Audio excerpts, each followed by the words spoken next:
Away. Hey, Jess. Just going to set up my headphones.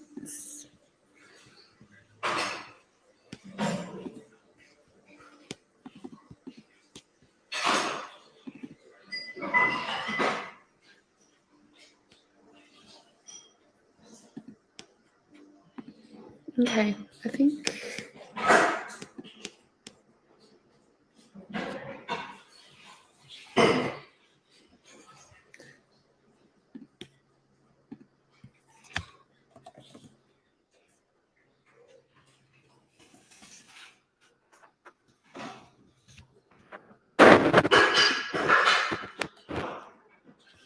You ask the big questions. Okay, so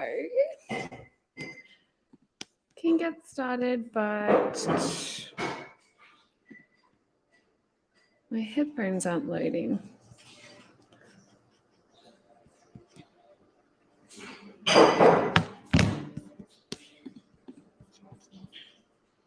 Okay, well, I think we'll just get started anyway. Hopefully everyone can hear me okay and there's not too much background noise.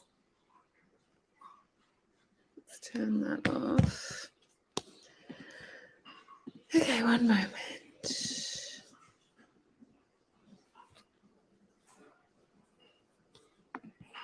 Like,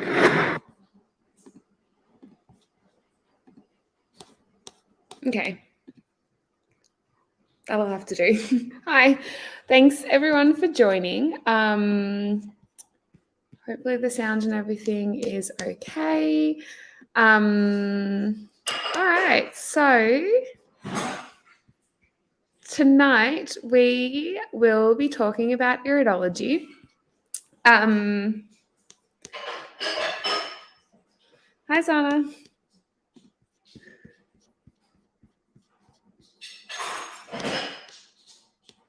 Okay. Oh, what is it doing that?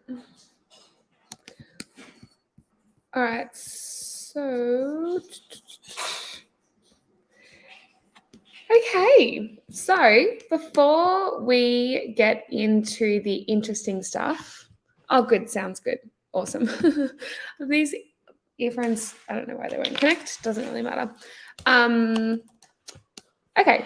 So before we get into the really interesting stuff about iridology, I guess I'll just explain a really brief overview of what it is. So if you're here, you probably have some sort of an idea, but basically it is kind of an ancient or definitely a more traditional practice that some holistic practitioners would use to kind of make associations between what you can see in someone's eye and their health, or particularly their family history.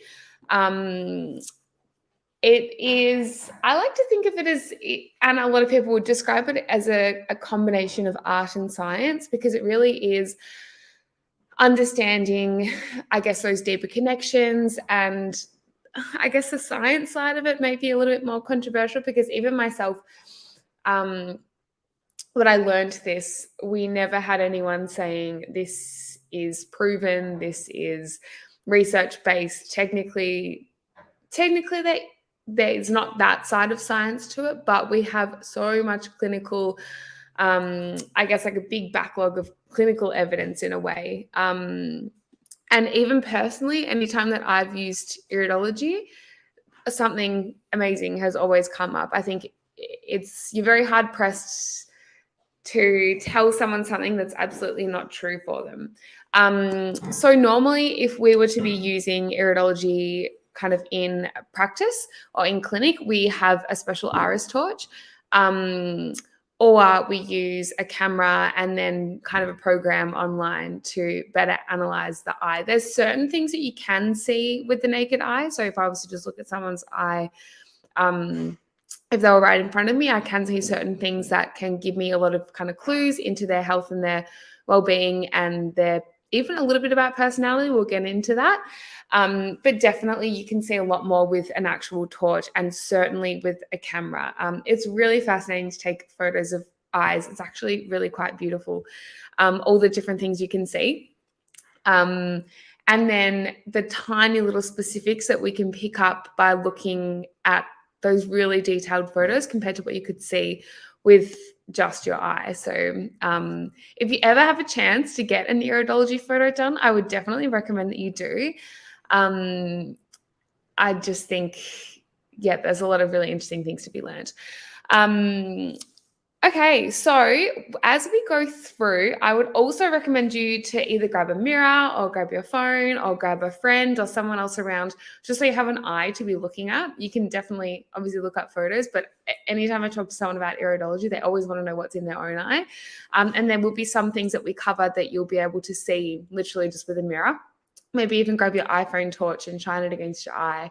Normally, when I was in clinic previously and I would do iris analysis on people, I would use my torch. We also had cameras, but often we just do it with a torch first, and you get someone to look right between your eyebrows, and you'd shine the torch literally in their eye, and then you'd take it away occasionally so that you literally didn't blind people.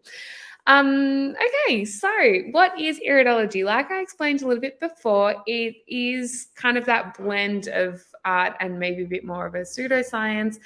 And it tells us things about how people's bodies work on a genetic level. So basically what we're looking for are colors, patterns, any sort of pigments. There's a lot to be seen, even just in the structure of the eye. So I think a really important thing to know from the start is that it's not necessarily that someone will have an illness and that I'll see it in their eye, or that I will see something and that is a diagnosis or that tells us something, for sure. I think a really important thing to know about iridology is that it can be something that you've experienced. So I've actually got a really cool example. So one time I did an iridology workshop at a festival, and I spent about half an hour just explaining to everybody kind of some of the basics, getting them to look in each other's eyes. And then I said at the end, if anyone would like me to analyze their iris, you can come up and I'll have a quick look. Anyway, I had a line of like hundreds of people. It was pretty cool. But there was one person who I saw and he had a sign in his back.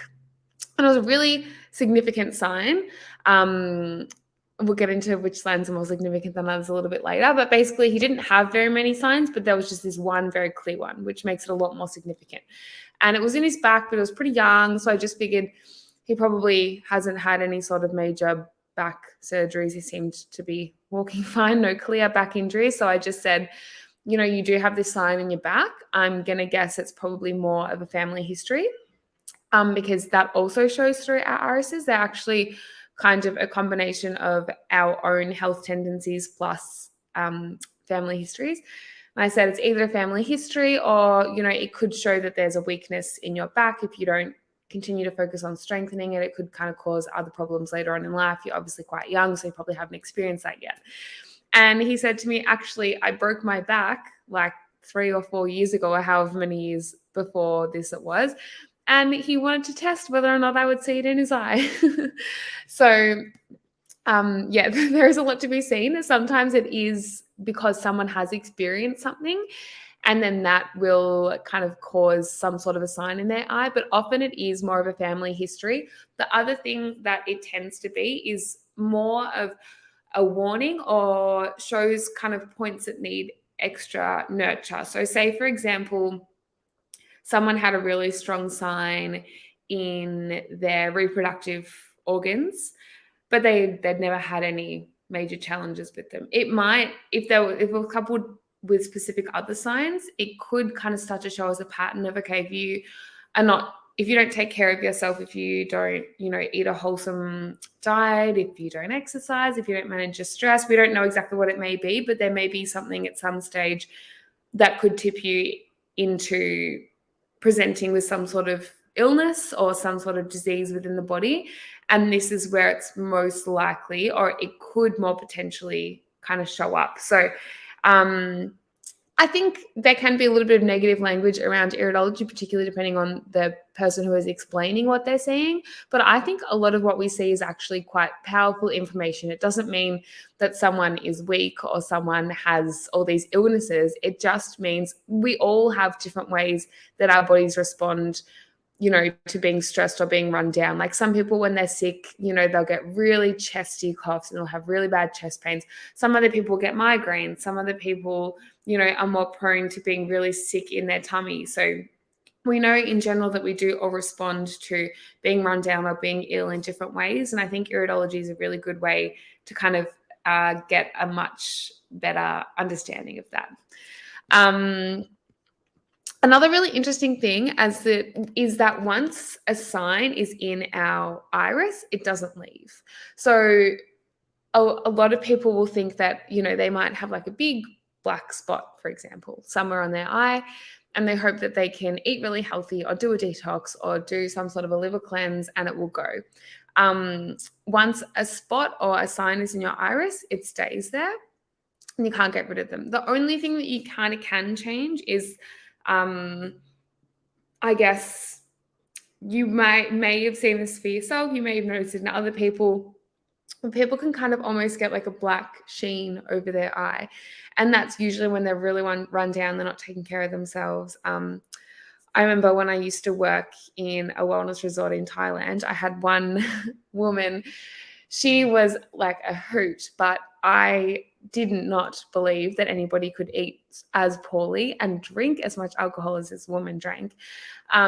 She did like a week or something detox at the resort, and after a couple of days, I remember looking at her and I asked her if she put contacts in because her eyes were bright blue. And I never noticed them at the start, but it was just that she'd actually cleared so much gunk out of her body that her eyes brightened up. So it wasn't necessarily that there were pigments that just disappeared. It was more that she had this big, thick, black kind of sheen over her eye, and that can be cleared. But the actual pigments and the structures themselves, they don't change. And also, often if people have a sign in their eye, it could be from their family history. So it also means that siblings often do have some similar signs because they'll get them, from their mum, from their dad, from their grandparents as well. Okay, so let's begin with the anatomy of the iris. So if anyone really wants to follow along with some pictures, you can kind of Google these as we go. But basically, obviously our iris is 3D. It's like a big sphere, but the actual surface itself is not completely flat. So it's got lots of little peaks and troughs kind of along that outer surface of the iris. And something that you'll be able to see if everybody wants to grab a mirror or wants to even just look up like picture of the iris, you'll see in either your eye or in someone else's eye, these little fibers that kind of run from the iris out. And they're everywhere, heaps of them. Everyone's fibers look slightly different too. We'll get to what that all means. But basically those are the fibers. And then from the pupil out, we have 3 major zones. Let me actually see.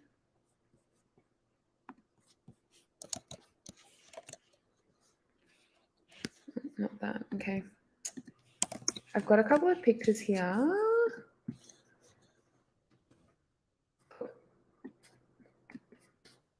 All right, that is better. Okay.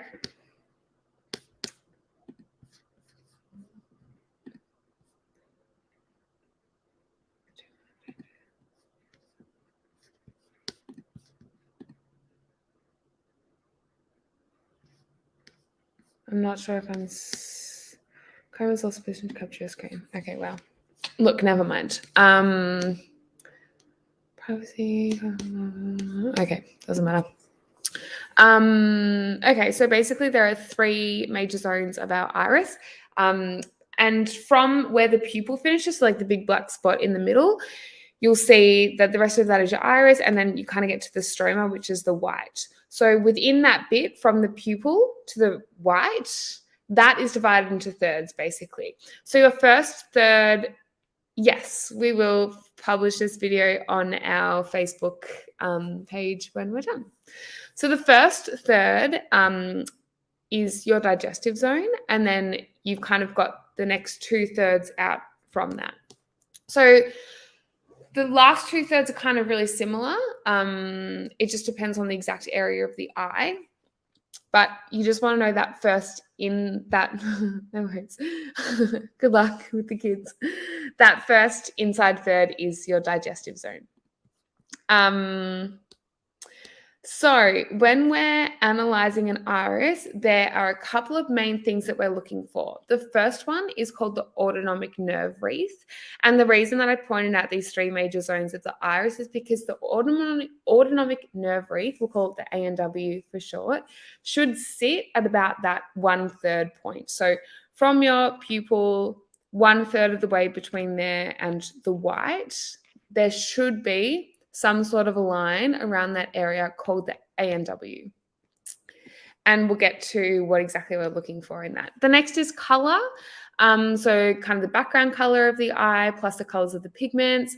The next is the fiber constitution. So like I said before, we've got fibers that run from the pupil out.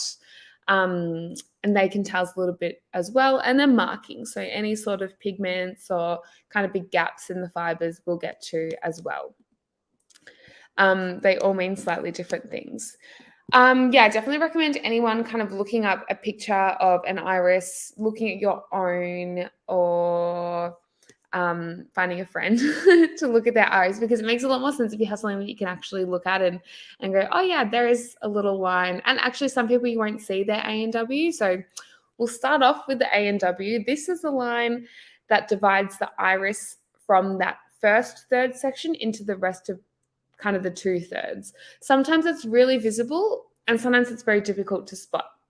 So basically what it represents is the junction between the nerves of these two sections, and has a lot to do with the way that our nervous system and our digestive system interact. So like I said, that first third is your digestive system, and then the outer third represents lots of other different things. We take into consideration the position of the ANW, its size and its shape. This tells us a lot about how people's nervous systems work and then how that relates to their digestion. The first thing that we want to look for is where the ANW is placed. So as I said before, it should be about 1/3 of the way from your iris, from the little black spot, from your pupil, sorry. If it's closer, we call that a constricted ANW. So if you can see this kind of some sort of a white, or it could be a darker line, it's a little bit different on everyone. But if you see that and it looks like it's more than 1/3 kind of towards the pupil, then we call that constricted. And that means that people have more of a tendency towards nervous system stress. So these are people who may kind of be worrywarts, they might overthink things, they tend to get stressed easily. If the ANW is about 1/3 of the way, then we call it a well-placed ANW. These people probably have quite a balanced response to stress. You know, they get stressed when they should, I guess, but not overly stressed.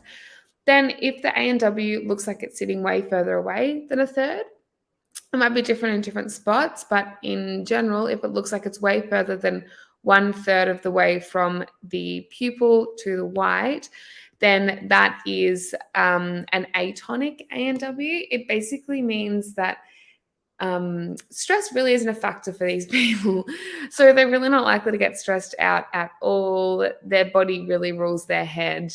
You can probably think of a few people knowing what a constricted ANW means or what an atonic means. You can probably kind of think of the types of people that you think might have both. And what I found really interesting when I first started studying iridology, because we did a couple of subjects on this in my naturopathy degree, is that when I would learn signs, I'd think of any people who I kind of sprung to mind as that type of personality, and almost always it was right.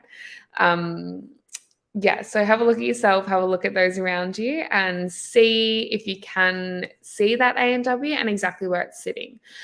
So like I said as well before, sometimes you can see the ANW really clearly and sometimes you can't. So that kind of quality of the A&W, whether it's thick or thin, actually tells us a lot too. So if somebody has a very thick A&W, so that line that should be about a third of the way out, if it's very thick, very visible, it's usually a sign that the person actually doesn't break down their food properly. So they're often likely to experience bloating, maybe diarrhea, gut spasms, and more fermentation within their gut. Their symptoms are much worse for a poor diet, and especially if they have food intolerances that they're maybe not adhering to. But with a thick A&W, this person's usually also quite thick-skinned and not easily offended. If someone has a very thin and wispy A&W, so this is one that you may not be able to see, probably, I mean, with the naked eye, you can't always see them anyway. If you had a torch or a photo, it might be a different story. But if you had a torch and you still could hardly see someone's A&W, it was very, very thin, very wiry, this is usually a sign of increased sensitivity in the gut, but also emotional sensitivity. So like I said, some of these signs tell us a little bit about personality, also a little bit about how the body tends to respond. So they're often sensitive to emotional triggers that influence their digestion. So, for example, noise, food intolerances, social situations. If they're kind of stressed out at all, that tends to impact obviously the nervous system, but also their ability to digest. So they may be reactive to specific food groups such as dairy or wheat. These people tend to suit foods that are more cooked and don't have a lot of spices. So obscure. So an obscure A&W basically means that you can probably see some of it, but you can't see other parts. There could be two possible reasons for this. The first is that there could be a pigment, so like a big spot sitting over their A&W that blocks the view of the A&W. Or the A&W could just kind of seem absent altogether. So you will see, if you were to want to look through Google and kind of look through a bunch of different iris photos, you'd probably notice a few where you can kind of see the line, and then in some spots it kind of just fades away. So both situations kind of show similar symptoms. So they often have lower appetite. They may be the type of people who forget to eat. Stress really tends to impact their digestion. Nutrients aren't always that well absorbed due to a lack of enzymes. And particularly people who have an obscure A&W because there's a pigment kind of sitting over the top of it, we say these people tend to hide their anxiety with cheerfulness. Another thing that I actually really want to point out is that we don't take everything that we see in someone's eye as Bible or kind of as necessarily the best way to treat. I think it adds to the holistic picture of what naturopaths do. So as a naturopath, if anyone's ever seen a naturopath before, in your initial consultation, you usually spend an hour plus, sometimes an hour and a half, going through every single health question you could possibly think of. It's nothing like seeing a doctor. Naturopaths want to know all about your mental health, your family's health history, your skin, everything about your skin. Everything about your sleep, everything about your digestion, food intolerances, lots of past history. So we kind of couple all of that really holistic knowledge, then use this as kind of another layer of what to focus on first. Because sometimes as a naturopath, you could see someone and it could seem like there's a lot of different systems of the body that could use help. And often you'll think, okay, where do I start? Like there's a lot of different things I could do here. What's going to be the most effective method to move forward and get some results quickly? And often that's where iridology is really helpful, because we can see really big, they might have a lot of liver signs in their iris, and then we would know, okay, we really need to work on their detoxification first of all. They might have a lot of stress signs, they might have a lot of digestion signs, so we know, okay, we're trying to pick a system or an area of the body that we need to kind of focus on first or start with. Then that's how we would move forward. So I think it's really important to know, because as a naturopath, you'd never just look at someone's eye and go, oh, okay, you've got a thin A&W, so you must be really stressed and you can't digest your food properly. So here's a bunch of digestive enzymes. We use it kind of to add on to what we already know, and to, I guess, kind of fill out that picture of someone's holistic health a little bit more. Okay, color. So, although there are lots of different colors that people's eyes can be, when it comes to iridology, technically an eye is either blue or brown. And a brown eye really is someone with like an African or Asian background. Everyone else is technically blue. The only thing really that makes blue eyes look brown or green or hazel or whatever else it may be is because of kind of the pigments and the colors that sit over it. You'll know a brown eye if you know anyone kind of from those backgrounds because it's actually very difficult to see. It's very, very difficult to see kind of the fibers or if there are any pigments. The whole iris is really quite dark. So there's not quite as much that we can kind of analyze in it. But blue irises, they're also often known as lymphatic irises because that blue kind of tends to indicate that the lymphatic system may need to be looked after. But then that would be true of literally most people in the world. So we would use that if we see other lymphatic signs within the iris. So I think it's important to keep that in mind in general. It's not like we see one thing and we just treat it. It's not a way to diagnose someone, their iris. It really just kind of adds to your understanding of their health and wellness. Okay, let's talk about the fibers in your eye. So this one you can probably do on yourself. If anyone needs to go and grab a mirror, now's a really good time, or move maybe to the bathroom or somewhere that's got a mirror. So if you look at your own eye, like I was saying before about the fibers, you'll be able to see from the pupil moving out, there's kind of long lines and there's heaps of them. And there's lots of different ways, I guess, that they can look. So we call this your iris structure, and it can show a few different things. It determines your constitution. So basically how kind of resilient or how likely a person is to experience illness or injury, how strong their immune system is, how likely they are to rest, how likely they are to listen to their body, how quickly they heal. I guess it can tell a little bit about personality in that sense as well. So we'll start off, basically it moves from grade 1 to grade 5. So I'll explain grade 1 and then I'll explain grade 5, and then basically all the other grades are somewhere in the scale between that. So basically a grade 1 iris is called a silk iris, and all of the fibers are packed super tightly. You can probably look this up online as well. Actually, if you literally just type in silk iris iridology. Oh, awesome. Okay, this actually is very helpful. If everyone wants to type in silk iris iridology, you can see some pictures of what I'm talking about here. So you'll see really clearly the fibers there.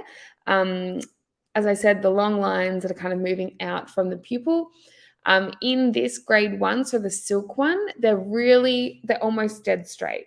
They're really tightly packed. You can't see kind of any openings in them. We call this a silk iris, and these tend to be people who don't get sick that often. They probably, if they were to feel a little bit run down, they'd probably just keep working through it. When they do get sick, they tend to recover really quickly. These people maybe are a bit more of a workhorse. They're not great at listening to their body. That's kind of their downfall, although it can seem, really great to just be able to keep working. These people are ones who are more likely to not listen to their body and to just keep working and pushing through any sort of pain or discomfort until they get to a stage where their bodies force them to slow down, because it's kind of become some sort of a larger illness, I guess. Okay. They also tend to have a lot of energy and they tend to need a little bit less sleep. All right. So you can probably, this is another one. When I first started learning iridology, that I learned this and I thought of all the people who I knew that might have silk irises. And almost all of them either had a grade 1 or a grade 2. So a grade 2 is basically almost a silk. The lines or the fibers are a little bit wavier, a little bit wispier. There are a couple more gaps.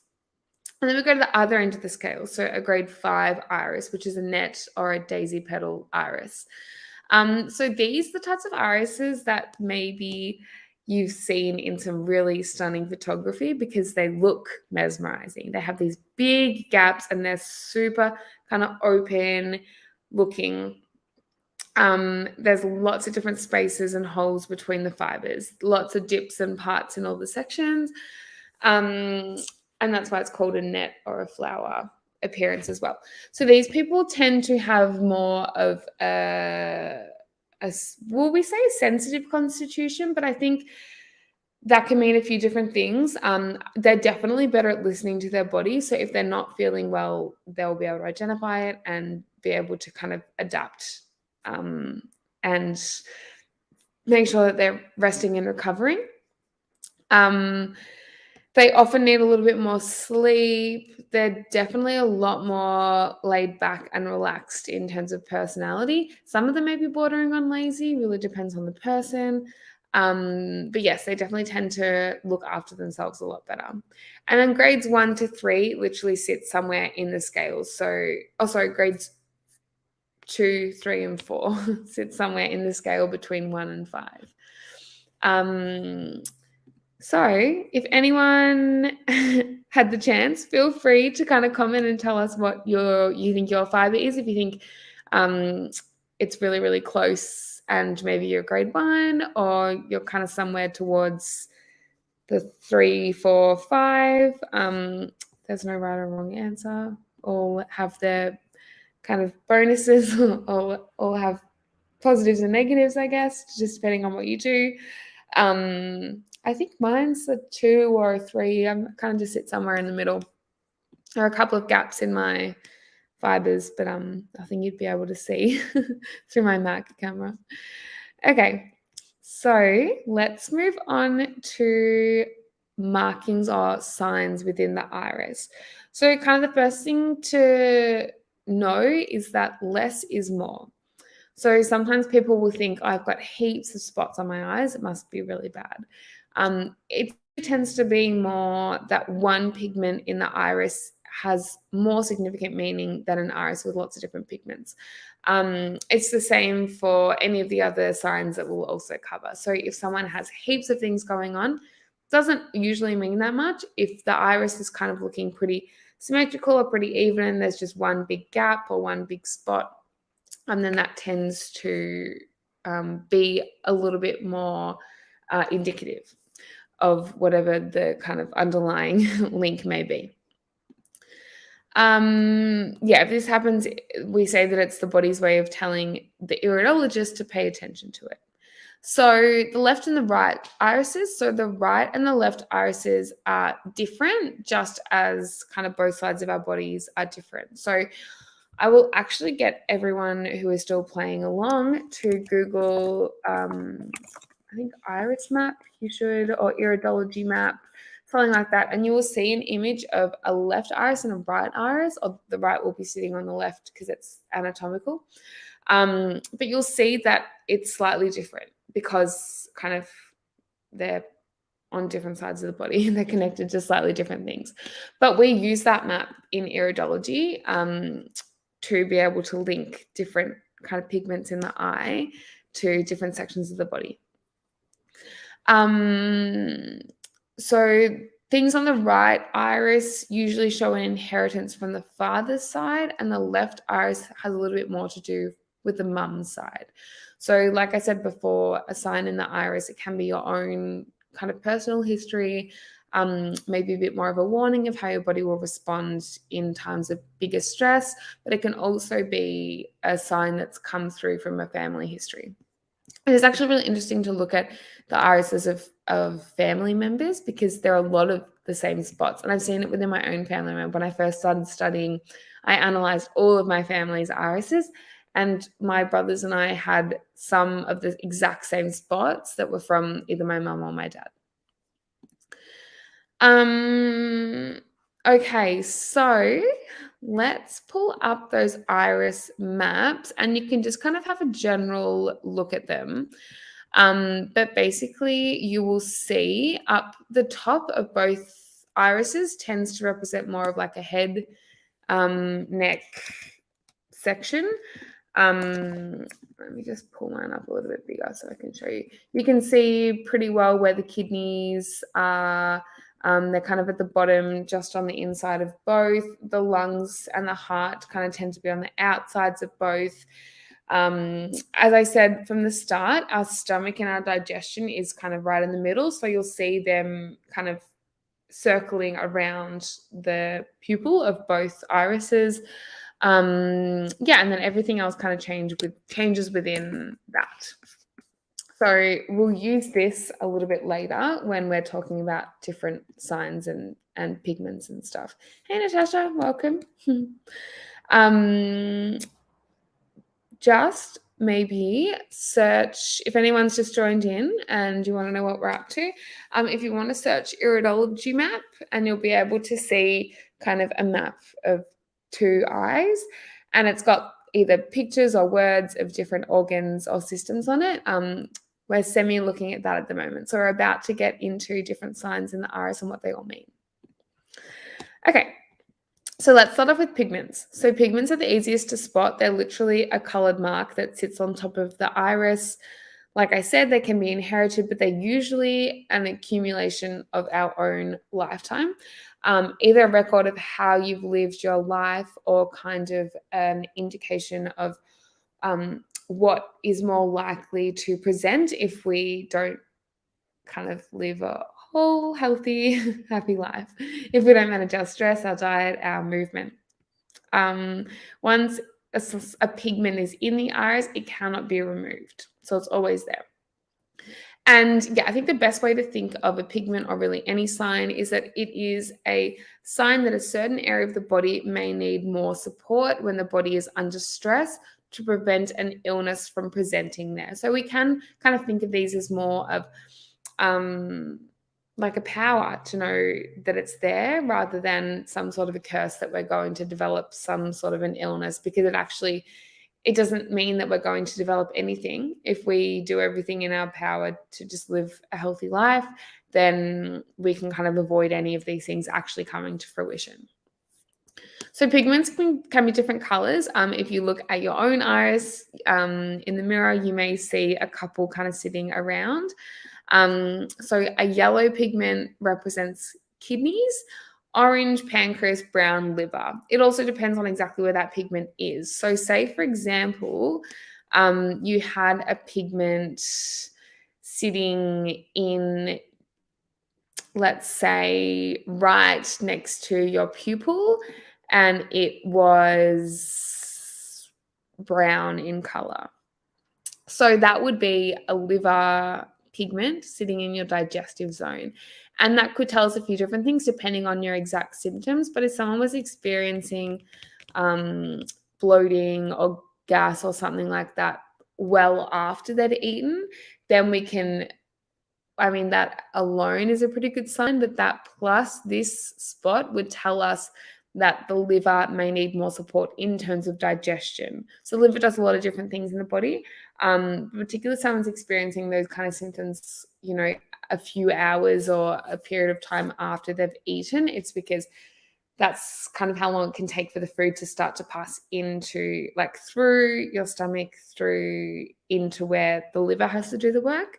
So it could show that the liver is not producing enough bile, which is responsible for breaking down fat. So particularly if people notice those symptoms after they eat a really fatty meal. So it's just a little example of how we can use a pigment in whatever area it may be, and the color of the pigment to maybe start to deduce exactly what may be going on for an individual. But like I've said, it really depends on their symptoms and their family history and those kind of things as well. So we can use this as a little bit of a tool or a guide, but it's definitely best coupled with a complete kind of consultation. But actually, you can go and see an iridologist or just get iridology done, and they can tell you these kinds of things. It is pretty interesting when I have done in the past as just an iridology consultation. I mean, you usually end up talking for way longer anyway because something comes up. But yeah, you get quite a different experience if somebody knows your complete history and they know how to link what they see to what you're currently experiencing, rather than just trying to guess if these are signs that you're already experiencing or that we want to try to avoid developing. Okay, so that is pigments, literally spots on top of the iris. Lacunae, they're not a spot, but it's literally where the fibers have big gaps in them. So kind of like when we were looking for grade. So grade 1, there's no gaps in the fibers. They're just all straight and close. But as you get towards, 3, 4, particularly grade 5, that really big net kind of daisy woven one, those are all lacunae technically. They're big gaps in the fibers. But like I said before, if you've got lots of one sign, it doesn't usually mean quite as much. But if someone was to be mostly a grade 1 or 2 iris, and then they had kind of one big lacunae sitting in a particular spot, that would be a little bit more significant, and that would be something that we would probably be focusing on, trying to figure out exactly what spot of the body it's in and what it represents. So lacunae can come in lots of different shapes and sizes. Every different shape and size actually does mean something slightly different. We definitely don't need to get into that. These tend to be inherited, particularly from the past 3 generations. So it's not always just a sign of that individual. It tends to come from more of a longer family history, I guess. Okay, the next one, and this one is quite interesting, and these are quite easy to see. I would say that they're, oh good, Melissa, I'm glad you're finding it interesting. It's a lot easier if I have like a diagram or something to show, but hopefully people are Googling or you can see in your own eyes and you're kind of getting what I'm saying. But if anyone has any questions or any comments, if you're seeing anything interesting in your eye or maybe in someone else's eye that you're looking at or one you found on the internet, please feel free to let us know and we can chat about it as we go. So the next one is tophi. So these are literally little collagen bundles in the iris, and they look like big clouds or little clouds or tufts, and they're usually white. They can also be kind of brown or yellowy, but they sit on top of the iris, which is why they look like clouds. So they're not lacunae, they're not gaps. They're little fluffy clouds that sit on top of your iris, usually kind of on the outside. So on the bit that's closest to the white, but still on the iris. So mostly out in zone 3. So that's the furthest out in the iris. We also refer to them as lymphatic tophi because they represent a tendency towards a stagnant lymphatic system. So our lymphatic system, you guys might have all heard of the lymphatic system before, hopefully, because of our inner goodness patches. So they actually work to stimulate the lymphatic system, which is generally a little bit difficult. Well, it is difficult to stimulate because it's not like our circulatory system that has our heart to pump the blood. The lymphatic system doesn't have kind of a pump to move its fluid. So it relies on a few different things. A big one is exercise. So we have to be doing some sort of impact movement. So walking, running, any sort of jumping, any other type of movement. So swimming, bike riding, it moves it a teeny tiny bit, but not compared to that impact movement. Also, our diet is a really, really big influence on how our lymphatic system works. Particularly things like dairy and gluten tend to clog up the lymphatic system a little bit more, and they're a bit more acidic as well. But this is where, some people can never exercise, eat as they please, and they don't tend to get clogged lymphatic systems. And when the lymphatic system gets clogged up, it can manifest in a number of different ways. It really depends on the person, which is another thing that we can see in the iris. If I was to notice, let's say someone had a few signs in how their maybe digestion relates to their skin or in their immune system, then that may be how their lymphatic stagnation may present for them. So yeah, someone's got a stagnant lymphatic system, it can affect their immunity. Kind of affects their overall energy levels because you can feel quite sluggish. Definitely skin is a really big one. I know personally when my lymphatic system is really stagnant, it affects both my immune, which then always presents in my skin. So I get some weird like spot things. It's quite common for a static lymphatic system. And I'm someone who does have a few different lymphatic signs in my iris, and I tend to kind of clog my lymphatic system easily, even if it feels like I'm doing a lot of things right. So other things that can really help these people who tend to get lymphatic kind of congestion is avoiding dairy as it clogs the lymphatic system, impact exercise, like I just said. Dry skin brushing is really great because our lymphatic, channels sit kind of between our blood and our skin. So they're right there. If you press hard, as if you were massaging a muscle, you kind of clog them. But if anyone's ever had a lymphatic draining massage before, I know I've had a fair few, particularly when I lived over in Asia. It's very, very light, and it moves kind of towards those main kind of lymphatic nodes where they drain from. So it's very, very light movement. Dry skin brushing is really similar, very, very light, kind of just enough to stimulate underneath the skin, and that really helps to move the lymphatic system. Certain herbal teas are also really good. So we've got two main lymphatic herbs. The first one is echinacea. So a lot of people also know that for its immune kind of actions. And then other one is calendula. So calendula is a really lovely herb also for our digestive system. One of my favorite uses is topical.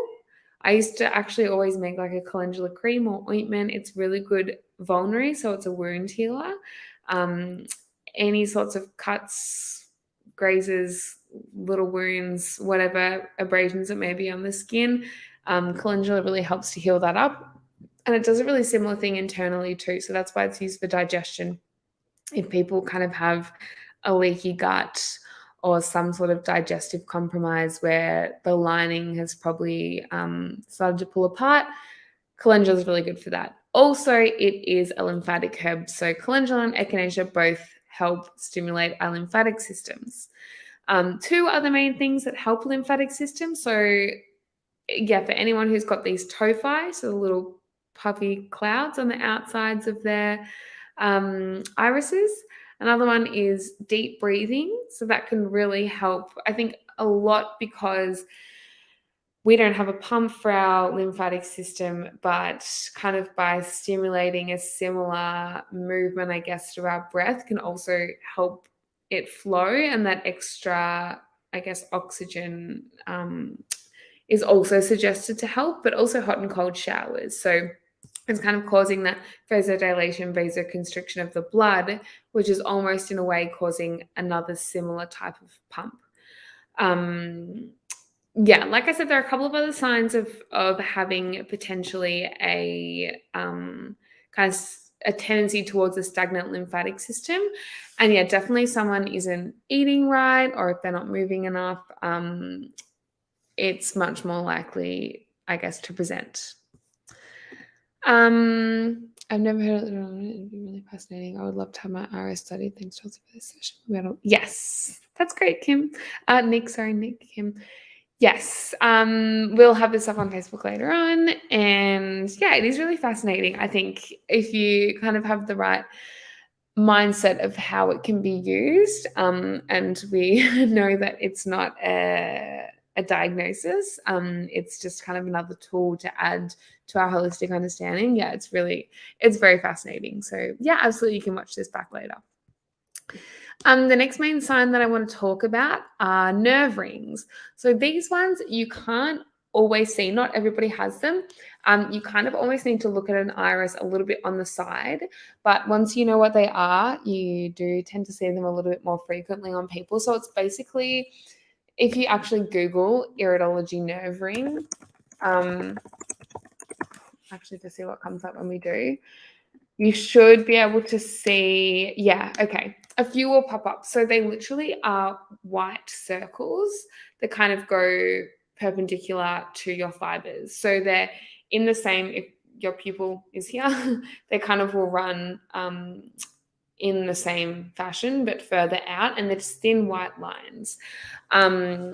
If it depends on exactly how many people have, also if they're broken or not. Some people can have, just one, but it might only go over a certain section of their eye, and that's when an iridologist will kind of be looking at exactly where it's starting, exactly where it's finishing, and kind of analyzing from there the relevance. But if somebody has a lot of nerve rings, it tends to be a nervous system sign. So that person may be more likely to experience stress.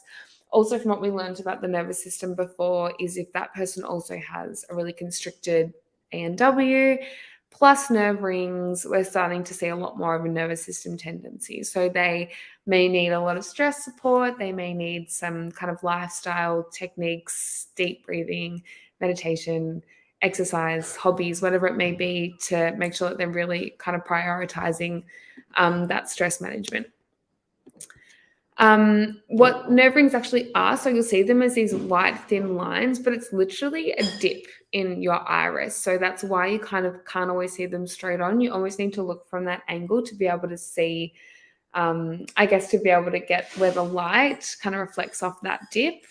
And yeah, like I said, if you've got lots, then it's more of a nervous system tendency, but otherwise it represents areas of increased tension in the body. So that could be muscular or kind of within an organ. And another thing that an iridologist will normally look for is if there's a whole one and there's just a little break, where that break is, because that may mean that area of the body needs some extra attention. Okay, the next sign that we look for are radii solaris. So radii solaris means rays of the sun. They are also called radial furrows, and they will follow the same direction as your fibers. So they come from the iris out, but they're kind of like deeper, black almost lines. Same with these, less is more. So if someone's just got one or two, they're much more significant than someone who has heaps. You'll most commonly see them in the head zone. So between, say, 11 o'clock and 1 o'clock. If you go back to your iris map, you'll be able to see that the head zone is in that section between 11 o'clock and 1 o'clock. And there are two types of radii solaris. So the minor one starts from at the start when we spoke about the sections of the iris. So you've got that inner 1/3 and then you've got the outer 2/3. So the minor ones are only in the outer 2/3. The major radii solaris will start from right in that middle zone, so almost kind of where your pupil is, and then they'll radiate the whole way out, almost towards the white. And this tends to suggest that these people are more likely to experience headaches, and particularly how that might relate to their digestion as well, because remember that kind of inner zone is your digestive zone. All right, and the last one that we have to look at is a stomach ring. So this is a little bit different to, I guess, the stomach zone. It's not just that the stomach zone is a different color, it's that there's a band. So we actually there's a little muscle that sits outside of your iris. And if you can see this muscle, it's called the sphincter pupillae muscle. If you can see it, this is the stomach ring. So it's literally a ring around the pupil. It's not the ANW. It's kind of a solid, almost discoloration. The ANW will always be some sort of wavy or jagged or some sort of a different shape. It's never going to be a straight edge, whereas a stomach ring will be quite visible and it's a straight edge. They're not that common, but they're definitely more common as we age. And it's a sign that we have insufficient digestive acids and enzymes. So generally as people age, acid enzyme production does decrease a little bit, and that's why it becomes more common as we age. You can develop these types of signs, but again, once you've got it, you won't get rid of these signs. So if someone has kind of insufficient digestive acids or enzymes, then their symptoms will usually be bloating, maybe some indigestion or reflux, maybe kind of challenges with passing bowel motions. And the symptoms are usually worse if they overeat, if they eat something they're intolerant to, if there's excess carbohydrates or kind of processed foods. But having said that, there's a lot that people can do to kind of support or prevent these symptoms from coming on. So if you see anyone who you know that has this muscle visible, then they can do a lot of different things to help support their digestive system. So the first really big one that sounds super obvious is chewing your food enough. The more we chew, the more saliva we produce, which then in turn breaks down some of the food in our mouth, but it also stimulates our stomach acids to begin producing and then breaking down more food, which then sends a signal to our pancreas and our liver to produce enzymes and bile for digestion as well. So it's kind of a chain reaction. But also if you consider, I think I've given this exact same example before, but if you consider eating, say, a piece of broccoli or even a piece of bread and you only chew it once or twice, you've got these kind of larger chunks of food sitting in your stomach, and then it's literally just reliant on our acids to break it down small enough before it can be passed into the next kind of step of your digestion. Whereas if you've chewed it enough that it's really small, it's almost ready to be absorbed as soon as it gets into your stomach. So there's not too much work that your body needs to do. If you don't have that many digestive enzymes or acids as it is, then you're not adding any extra load in there. Okay, so if anybody has questions or if you've seen anything in your iris or anyone else's iris that is interesting, please feel free to let us know here. I do have a couple of examples that I wanted to show, but I can't share my screen, so I won't. But what I will actually do instead is for anyone who wants to hang around for the last couple of minutes is tell you about some other signs that we can see from someone's physical presentation and what that means. So the first one that I actually will talk about, this one is medically proven. This one is a science. Some doctors actually know about this one. So if everyone wants to look at your own ears, you will be able to see, I don't have it. Some people will have a crease, or it's more common in people who are older. I mean, even like 40s. So I've seen it in some really young people in their 20s and 30s before. I wonder, actually, I can't remember what it's called.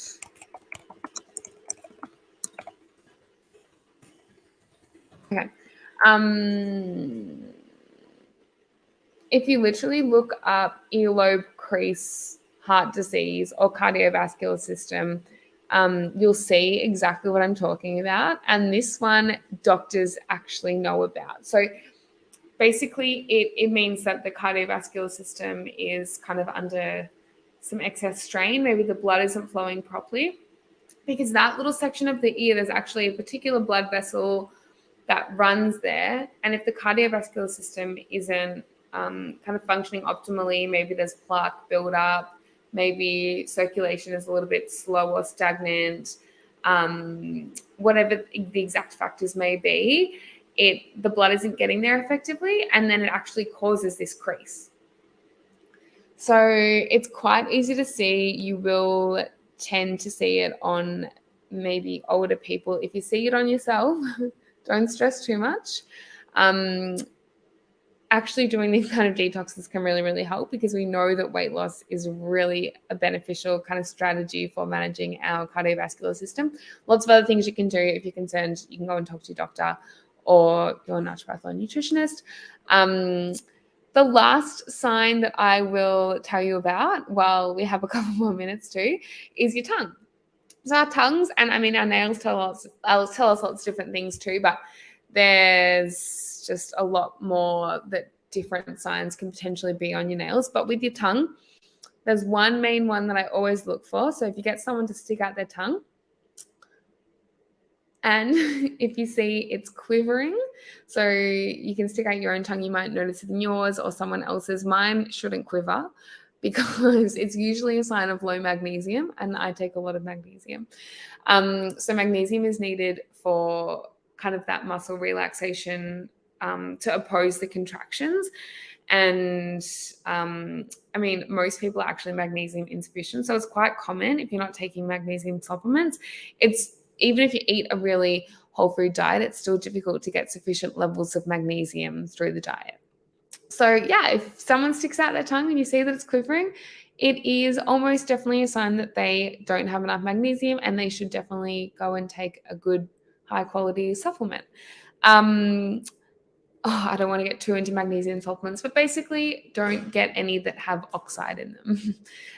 It's used as a colon cleanser. It doesn't actually get absorbed and function as a magnesium. So a lot of the ones that you'll find literally anywhere, supermarket, pharmacy, they'll say that they're high strength, but it's because they can put heaps of this particular form in it and then you don't absorb it anyway. So ignore kind of the names that they give certain products. Just look at the forms on the back, and really any but oxide are going to be pretty good. Great. Well, that's our hour. I hope everybody followed along well enough and learned a few things. If you saw anything cool in your iris or in someone else's iris, please feel free to comment here or to comment later, and I'll go back through this kind of stream on our Facebook group tomorrow and answer any questions. But thanks for joining, and we will see you next time. I think next week Zana is on doing an interview, and then the week after we are planning on a holistic counseling workshop, which will be pretty cool, but we'll give you some more info on that as we get closer. A brown spot in your eye, Natasha. Where is the spot? If you pull up the iridology map, you should be able to find it. Oh, great. You're so welcome, Melissa. Thanks for joining. You can kind of see roughly where it depends on the exact location. But yeah, if you look up that iridology map, you should be able to see roughly where it is. Otherwise, yeah, you can comment on here and I'll see if I can link it to somewhere for you. All right. Thanks, everyone. Have a good night.